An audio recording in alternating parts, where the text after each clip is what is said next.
Good morning. So in this week's parsha, we have a korban pesach being done in the desert,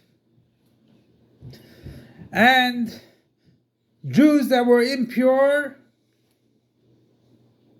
sorry, you cannot bring a korban.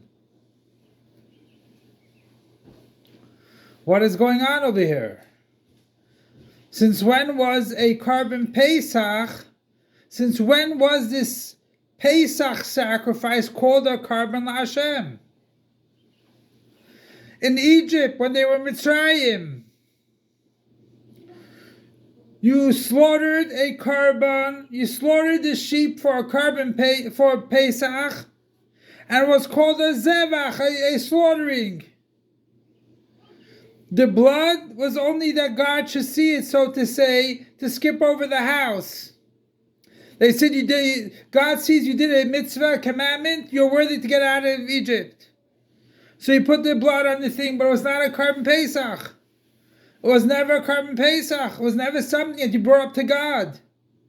It was always made for you to eat, to slaughter by your house and finished. So therefore they said, Lama Nigara. Why can't we bring a korban pesach today? So Moshe Rabbeinu said that this is a korban. It was established today, and therefore, even after Lo Manigara, it says the Vilti Hakriv is korban Hashem. That we couldn't bring a korban to God. So it was established now, there should be a korban. So let's the Cholapachas eat it. Or if we can't eat it because we are tamei, let the purified people eat it. And we see also that if all Jews were tamei, you bring it when it's tamei. Because it's not considered a korban to so much of an effect of a korban. So there's two aspects in a korban, the eating it and the bringing korban. So Hashem said, we'll give you another chance. You have Pesach Sheni. And this is one thing we can learn from this episode, that we are never lost. You can always change your ways. There's no such thing as you are doomed. There's no such thing that you cannot serve God again. Everyone can serve God. It's in their hands to get up and put on tefillin. It's in their hands to get up and give tzedakah.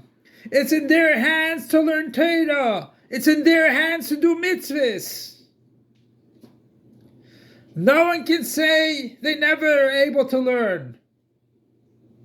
Rabbi Akiva, one of the greatest sages throughout history.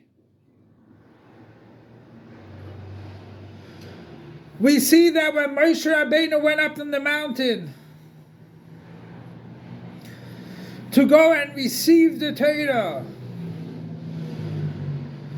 Hashem showed him the future of Rabbi Akiva. He gave great discourses on every strike in the Torah, every stroke in the Torah, every tag. He gave great discourses. Moshe Rabbeinu was in a bewilderment. He didn't know what to do. What is going on? I never learned this stuff. But everything is in the Torah. So we see Rabbi Akiva was one of the greatest sages in the world. He started learning when he was 40 years old. He did not say, I was a shepherd for 40 years, 39 years, and I can't learn Torah. There's no such thing. You can always make up and start doing the right thing. Another thing we learn over here is that the Pesach Sheni is for eating.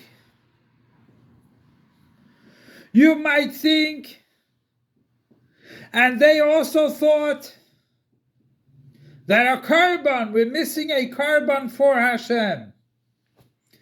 We're missing a korban to Hashem. That was the second thing. Missing a korban LaHashem, reach nichoyach LaHashem. Something which gives pleasure to God. His sustenance. But the korban Pesach is mainly lemata masar tvachim, down here in this world. The achila gashmis. And that's what the problem is. You cannot eat it while you're tamei, because it's a korban LaHashem. And therefore, Pesach Sheni is to eat the korban, to make a achila gashmis, a physical food, and eat it, to make a dira b'tachtonim. That is the main thing. To have God dwell in your midst. Have God dwell in your body. Have God dwell in your home. Have God dwell in your business. Have God dwell in every aspect you do. Bring God in your lives. That is the tachlis. And that's why Pesach Sheni came for Achilas HaPesach, B'tahar, impurity. Because the main thing is Achila, to bring it out in actuality. And may we have the revelation of Mashiach and the Beis HaMikdash Ashlishi in reality. Just because we are in Gullus for 2,000 years, even plus, that doesn't take away the fact that we will have the third Beis HaMikdash in reality. And it should be imminently right now. Long live our Master, Teacher, and Rebbe King Mashiach forever and ever. Long live our Master, Teacher, and Rebbe King Mashiach forever and ever. Long live our Master, Teacher, and Rebbe King Mashiach forever and ever.